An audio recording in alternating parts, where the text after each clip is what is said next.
I think 9 years ago, Laura Bird started off with a small baby clinic. Yeah. But as we're doing what we're doing now, it's 3 years. Teenagers, do you see? We actually see quite a lot, and what I've realized is actually starts from the primary, like from when they are like 13 years old. The youngest that we had was 13 years old. That is like in Belstras, that's our pre-primary. They still have not been to the high school yet. Yeah. And from, I would say, last year, December up until now, I think we've seen about 6 that are coming from primary. From the primary From schools. the primary schools. The younger than 13. Yes, that's the younger. Yeah. And then we do get a lot from high school. I think it's a peer pressure thing. And other than that, it's like it's like a fashion thing. My friend has a child and also I want. It's like a game to them. They're not realizing the seriousness of having a child and stuff, because they still don't even connect with the baby after giving birth. Obviously, the mother takes over. The grandmother. The grandmother, they take over. And one other thing is the curiosity. The one sleeps with the boy and the other one saying, I just want to try, and then they fall pregnant. That is mainly, and it's girls that know about sex. They know. I really think so. And I also think it's the influence of alcohol and drugs. And just to also want to belong to a group. Those I feel are the main thing. And what I've realized, especially this year, most of the girls that I have are the girls that they are open about sex with their parents. They know. I have like 3 cases of the girls that are clued up. They know everything and stuff. They do talk about it with their parents. They even, the parents they even say, "Tell me when you're ready to just go to the clinic and stuff."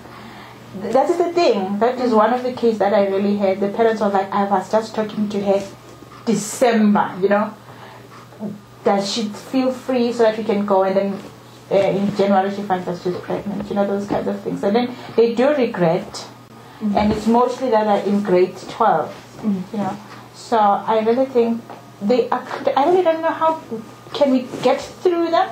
Yeah. Because it's like for them, they don't even mind about HIV. You find the teenager that comes and says she's pregnant. I'm like, you're pregnant, but there is other issues that we need to look at. How about HIV? Like, no, I don't mind about that. I can live with it. I just want to have an abortion. Those kinds of things. I don't think there is that fear, especially with the teenagers, about HIV. They are not afraid about it. They are afraid of disappointing their parents that they fall pregnant. Others. There are other schools that they take the girls that are pregnant through the 9 months. And then there are other schools that no, they just they let them go that they can come next year. And I would say the really ones that we had the youngest, it was not their choice to fall pregnant. So we are not for abortion. Yeah, I know. Yeah. So we talk to them and counsel them and tell them the importance and the danger of abortion and the results of it. They can decide whatever that they can do, and we'll respect their decision. 10% of people that come for abortion, I just know of one that went through it. Mostly they always tend not with keeping the baby and stuff. I would make an example. There was one that came, that was last year, she was 12 years. That means this year she's 13. She's sexually active, and her mother has had a problem with it. We ended up deciding to put her on family planning and stuff. When I asked her, what is it? Because he bought me airtime, and then he promised me a spray for my a relaxer, cream relaxer. Those kind of things, yes. And such an extent, it really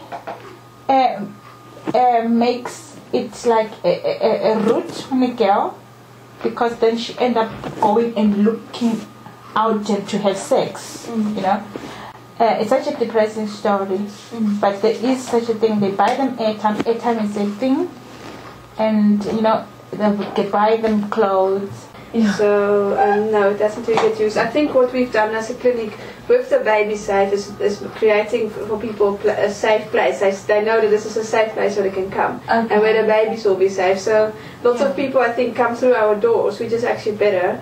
We'd rather see them when they're pregnant and coach them through it, and that they don't abandon the baby, or that they give it up for adoption than that they abandon.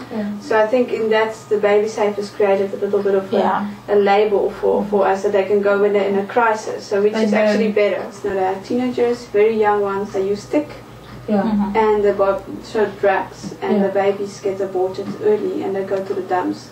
So there's like preterm deliveries from young girls. This is our community worker from Ocean View. Yeah, it's a lady from the community. She knows, she's aware of that. She's seen that. And it's often like really young girls that are ashamed to tell anyone, and they use drugs to bring it up. And I know you've mentioned that you do offer post-abortion counselling. Yeah. Maybe you can just talk us through, what do you tell somebody if they've had an abortion and they're feeling sad about it now, or they didn't want to do it? Does that mean they come here? First is to tell them that God loves them, and they have to acknowledge that they've sinned. Obviously, abortion is killing life, and just go through to tell them about the love of God, and to tell them that we're not judging them, and just for them to accept the situation, that they must know it's something that they will live with it the rest of their life. It's the same as giving up a baby for an adoption. Something that you'll have to live with the rest of your life. And we have really girls that have gone back to school, that are matriculated, gone studying, all of that, and they're super proud of that. So we really want to see that they get them on track. We don't just say no abortion and then that's it. It's not about it. It's about a person. It's about a life. You know, we want them to be successful and to choose life for themselves. Abortion is just not the way to go.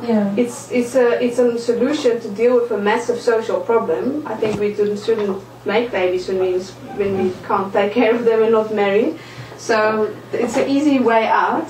So I know we need to also work on preventing these pregnancies, but then we must also help them either way if they are pregnant.